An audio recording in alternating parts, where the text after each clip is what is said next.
Namaste and Hariom to our viewers. Today it's me Aakriti Magar from grade 8 back with a new episode, and today's our guest is Yogacharya Krishna sir. Welcome to our podcast, sir. Hari Om. Sir, would you please introduce yourself to them? My name is Krishna Chapagain, but as I passed out Masters in Yoga from Utkal University of Odisha, Bhubaneswar, so I have given myself the title just like doctors give or engineers give, Yogacharya Krishna. This is simply the title of yoga. So I want to introduce myself with the yoga tag, that's all. Thank you, sir. So without a delay, let's start. So, sir, when was the first time you did yoga? How did it feel? Did you feel nervous, excited, or bored?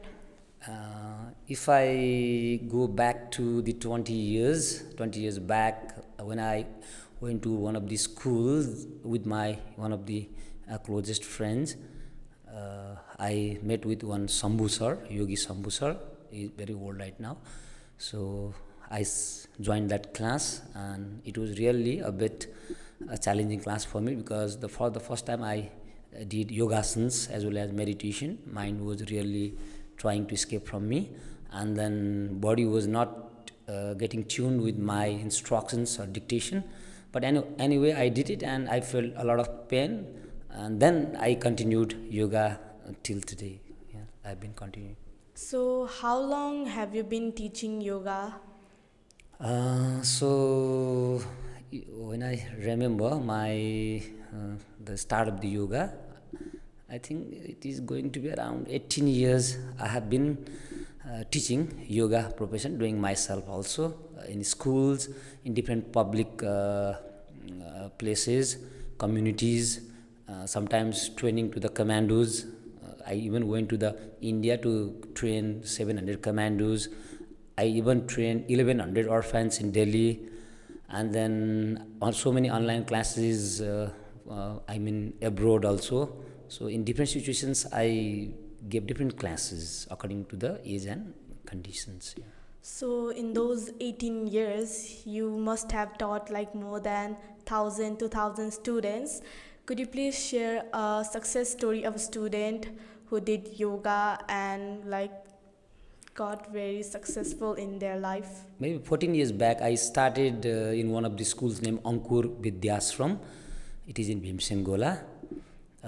I started giving classes like I do right now. I am doing right now, and I could not remember names of the all students. Just 2 months back, I met one boy, Rikesh Shrestha. I hardly identified him because he was fully changed. I mean physically, as he was very small in class 5. Right now he is married, he is a job holder, and he was overexcited to see me in the bank when I was in the bank. And he said, Hari Om. I said, Hari Om. And I asked, which school? He said, Sir, Ankur Vidyashram, we don't know. I recalled. I told, and then, sir, nowadays I practice the meditation of Ramakrishna Paramahamsa. So I want to again come and join with you. Where is your ashram or the meditation center? Please, can you tell me? I told, okay, you can come to Chabel. There is one ashram, Guru Kripa Bhavan. There we practice Rup Dhyan, the form meditation of Radha Krishna or any god you prefer. So he joined me, and then he was really overjoyed or overexcited, or he was really he had eagerness to continue that yoga sessions, and he was more pleasant also. So, could you please tell us what kind of yoga should we do in the mornings, evenings, and at the night? At night we don't do any yoga. We sleep. That is the time for rest.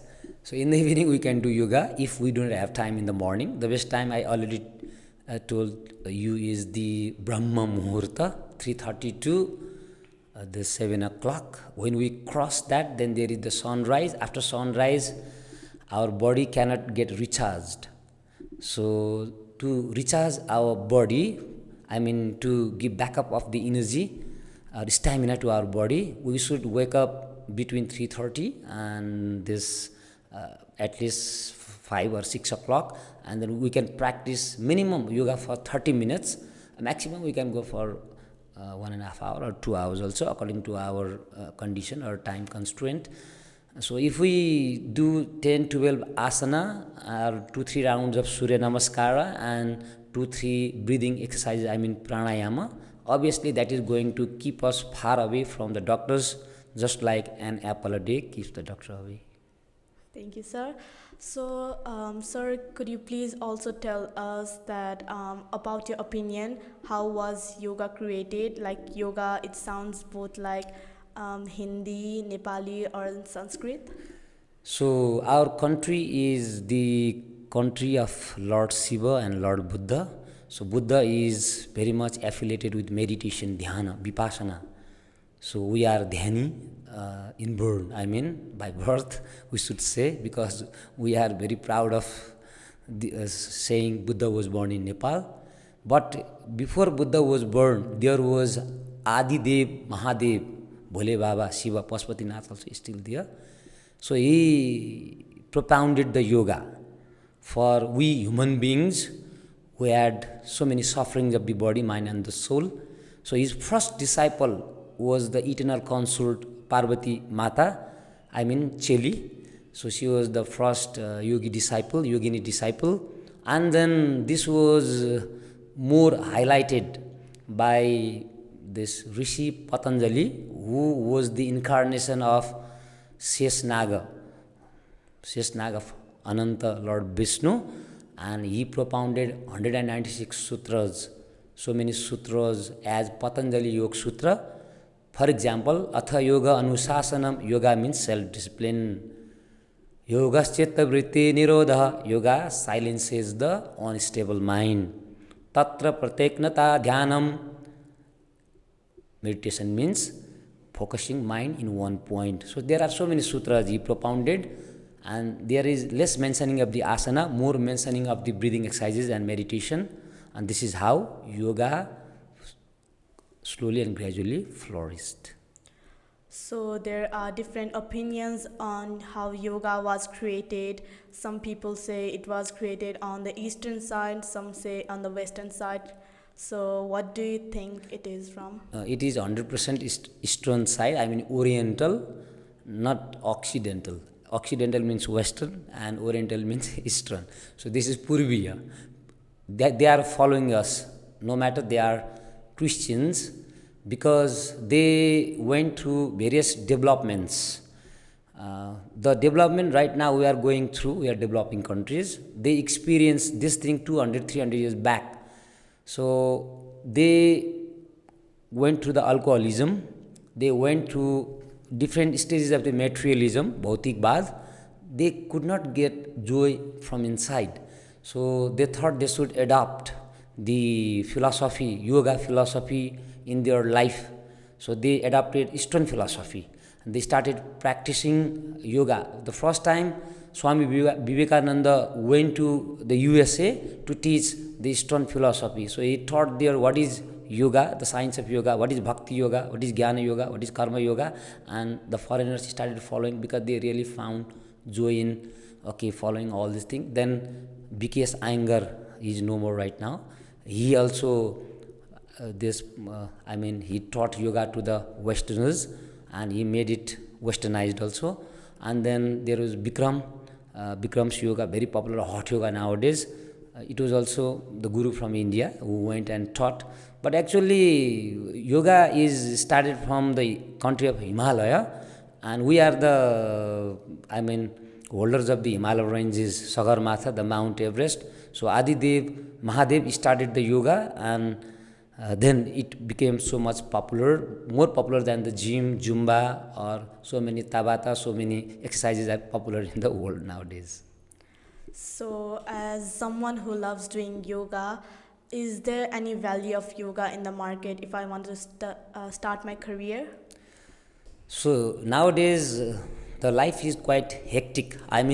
People have got very tight schedule. They hardly time to manage for their study or their occupation or their meeting with the friends or relatives. So in this very hectic rat race world, competitive world, so people have got mental stress, and the main reason for the disease in the body is mental stress.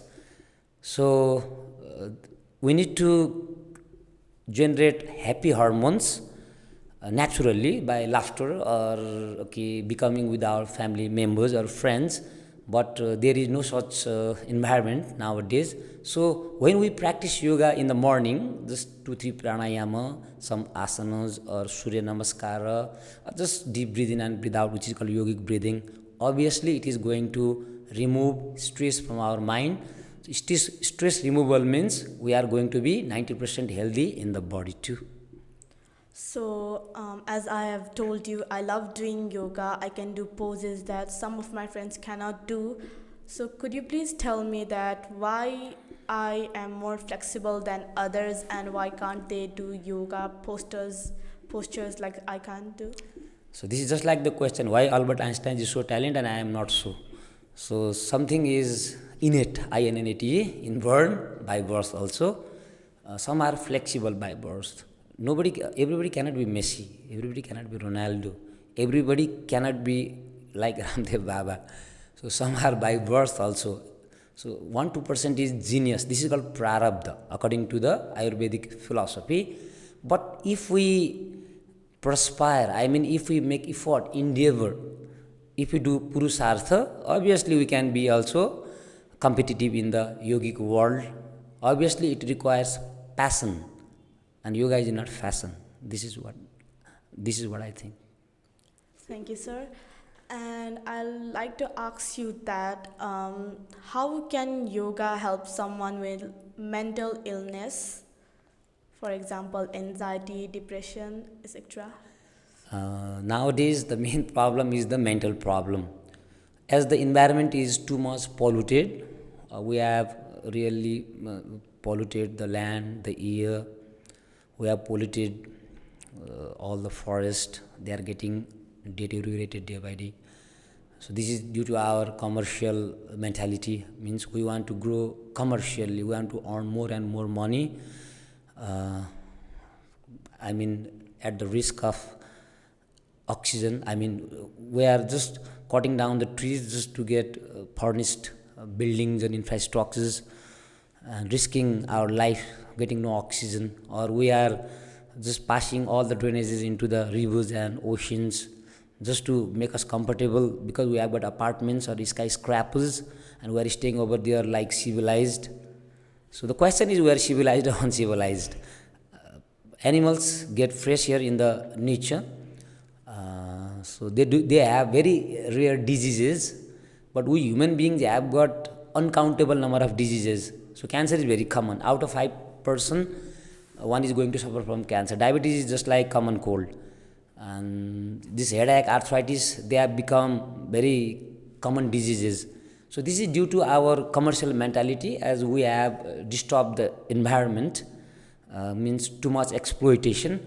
So considering the state of the environment, means how to go eco-friendly, plus how to, I mean, be friendly with the environment. I mean doing exercises to be becoming in the nature and getting less attached to the gadgets. People have forgotten totally the nature, or they have forgotten the importance of going to the riverside or going to the top hills or going to the, I mean, mountain ranges. So we should give more time to such environmental promotion by tourism. I mean tourism means internal tourism or external tourism. We can obviously keep ourselves, I mean, healthy, happy, as well as very very comfortable. So, like last week, I went to Bauda and I've met some foreigners who are from like America, and she looked very young. She looked like she was 25, 30. But when I like talked to her and asked her about her age, she told me that she was 57 years old. And she told me that she had done yoga since like she was 20 years old. She started doing yoga because of her guru. She met a guru at an ashram and she loved doing yoga, and her age, it's like stopped aging. Why is it that? Yoga means we are aging every moment, every second, and every hour, because this is natural process also. But if we start taking, doing yoga and taking Ayurvedic medicine like Triphala or that Aru, Baru, Amla, Arjun Chal, there are so many, then we can just slow down the aging process. I mean, when hormones get down in our body, good hormones, I mean, happy hormones, when the cortisol starts increasing, then we start getting aged. Aged means we start becoming old. But yoga really makes us very okay from inside. I mean, very comfortable, no confusion in the mind, very clarity of the mind. Just your heartbeat is okay, or you can eat the natural food and digest it. So obviously the body is going to give you the company. I mean, the body, mind and the breath will be together, harmony. So when they are in harmony, obviously you are going to have long life, and this is called Ayurveda, means the science of long life. So yoga is the supportive of Ayurveda. They are just like nail and flesh. Just by doing yoga, we cannot. If we start taking meat or alcohol, then how can we remain healthy? So we should go for the some yama and niyama. Ahimsa means we should not eat that food which really, I mean, decays our body. So as this Jesus Christ in the Bible says, "Thou shalt not kill." For the food you kill, and it kills your body, mind, and soul. So we should go for the living food. Living food means fruits, salad, or homemade cooked, which are not overcooked or spicy. Obviously, we are going to have long life. Okay, sir. So on June 21st, it's World Yoga Day internationally. Do you think that Yoga Day should only be celebrated once a year? Yeah, we should celebrate every day. But once a year is the celebrating day. Every day we cannot celebrate. We can celebrate for ourselves, but that day the whole world is going to celebrate. We are going to mark that day as the day to transform internally. I mean, inner transformation means we should separate some time every day for ourselves too. When we are, at no state, we don't know what we are thinking or how we are feeling or how we are coordinating with other people. We don't know our mental and this heart state. Then how can we be in good terms with others? So that day should be marked as the harmony day. Harmony day means what? Everybody should be in tune in terms of peace, tranquility, and serenity, brotherhood, motherhood, fatherhood. So how can we bring sattva guna? There are three guna: raju guna, tamo guna, and sattva guna. Tamo guna is the quality of this unconsciousness. People drink, people go for the violence, people they just think of this greed or lust, and this is tamoguna. This is not good. This is just like a demoniac quality. And another is rajoguna. Rajoguna means we go for the good dresses or good food, and then we go for some colorful, glamorous, as we want to enjoy externally. So this also hampers our mental state and physical state. So sattva means simple living, high thinking. So we can go for the plain food, we can go for the fruit salad, we can go for social participation, we can go for good relationships. So this is how we are going to make the earth as heaven. Otherwise God created only the earth, and due to the people's this rajoguna and tamoguna, this earth is going to be hell. So the main thing is mind. So mind has to be comforted. The mind has to be stabilized. Mana evam manushanam karanam bandha moksha. Mind alone is the cause of bondage and liberation. Chittam eva is sansara. Mind is everything. So Shankaracharya once wrote down one book, Prashnottari, question answer. In that book, he raised one question and answered himself. He was the incarnation of Lord Shiva. He wrote down this: Jagat jitam kena. Who shall conquer this world? He answered himself, Manohiyena. He shall conquer this world who has conquered his own mind. So yoga is the process of conquering the mind. So let's control the mind. The whole world is going to be controlled. That's all. Why do some people find yoga boring as someone finds it amazing, like it gives our like mind a peace? Munde munde matar binna, tunde tunde Saraswati Sanskrit slok. So as many minds, so many opinions. So this is in English. Beauty lies in the eyes of the beholder. फुलको आँखामा फुलै संसार, काँडाको आँखामा काँडै संसार. In Sanskrit, जाकी रही भावना जैसी प्रभु मूर्त देखती न तैसी. So how your mind is set up according to your socialization and according to your karmas, potential tendencies we say. So accordingly you see the world. If you put on green glass, you see the whole world as green. If you put on red glass, then you see the whole world is red. So people have also got three guna, this tamu guna, raja guna, sattva guna. So when they have got sattva guna, they find peace in the nature, they find peace among the family members. When they have got raja guna and tamu guna, they will find peace in the KL tower or somewhere where movie is going on, or they will find peace, I mean temporary or permanent peace in somewhere the party where they can drink and just fall down. That's all. In yoga, we do some mantras, and why are those mantras so important and powerful? Mantra is the way to invoke the God. Invoke means call the God with your melted heart. Oh Lord, I am nothing in front of you. Please come and protect me. Yoga chemam bhahamyam. Lord Krishna in Bhagavad Gita says, Ye yathamam prapadyante tans tathaiva bhajamyam. Those who think of me, I also think of them. Those who come towards me, I also move towards them.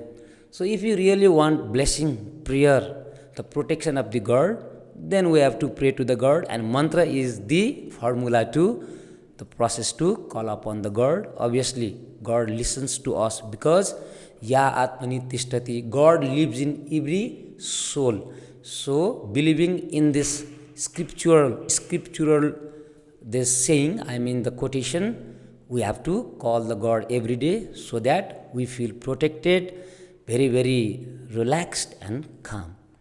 So, who created the mantras? Did the human beings created it themselves or the gods? Actually the Vedas are the treasure house of the knowledge, and they are filled with the mantras. I think around 1 lakh mantra. I am talking about the 4 Veda. This Samved, Yajurved, Atharvaved, this Rigved, 4 Vedas. When God was sleeping, then from his mouth automatically the mantras appeared, and they were like living beings, it is so called. And then those mantras were caught up by this Ved Vyas, Rishi Ved Vyas. In Mahabharata, we can hear his story also, and he partitions this big Ved into 4, this Rig Ved, Athar Ved, Sam Ved, all these, and then he made us chant the mantra, and this mantra as for the purification of the atmosphere and our mind. Just like Buddhist, they hang different festoons, in their homes, and the festoons are filled with mantras, as you have seen in different colors, red, white, yellow. What is their opinion? When the ear touches those festoons and moves around, that air also enters through our nostrils, we breathe in, breathe out, and we feel relaxed, comfortable, or we feel very godly vibrations. That's why they keep that. That's why mantra chanting is really powerful for Buddhist also, Jain also, Hindus also, and in other religions too. As you told that there are more than 1 lakh mantras, which one is one of the most powerful mantra? Hare Krishna, Krishna Krishna, Hare Hare, Hare Ram, Ram Ram, Hare Hare. This is called Maham Mantra. Means bigger than the mantra is greater mantra, Maham Mantra. So when we start chanting this mantra, our heart starts getting purified, which is right now coiled and condensed, filled with impurities of innumerable lives, and our mind starts opening up. So why shall we not chant it then? Free of cost we are getting. So you have been teaching for like 18 years right now, and have you seen any changes in your students? Okay, so I have seen drastic changes in my students because uh, I just told you the story of one student, how your yoga has changed. Please, you narrate one story. That Rikesh Shrestha means, the Newar caste. So 7 days they prefer eating meat according to their culture.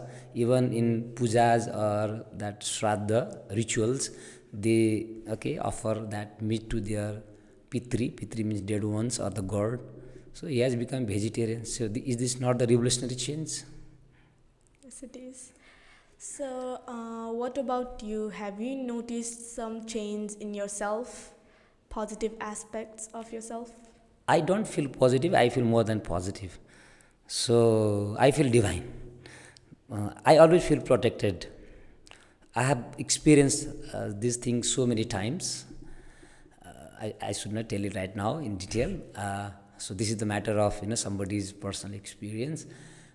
So when I travel in the street, so sometimes I have to hurry up to reach the schools, and sometimes I meet with some that taxis, buses, and I touch also. But I think 20 years I've been just rushing, but nothing has happened to me. So who is protecting me?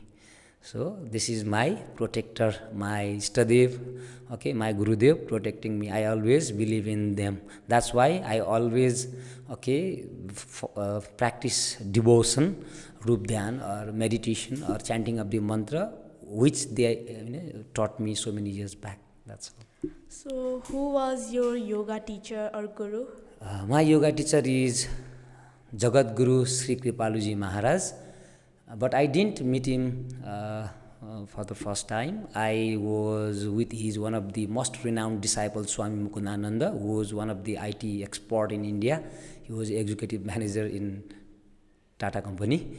So I was very, very much influenced. Although I was very much educated, I mean master's pass out in English. So he influenced me, and I left my home just to find why this engineer, this IT guy has become Babaji, and why not me? And I really found he is trans being, means beyond the human capability, and nowadays he has become much more popular on YouTube also, and sometimes I meet him too. Thank you, sir, for your valuable time. And I also like to thank our viewers who have been with us till now. I hope you guys will expect new episodes for our podcast. And thank you. Bye bye.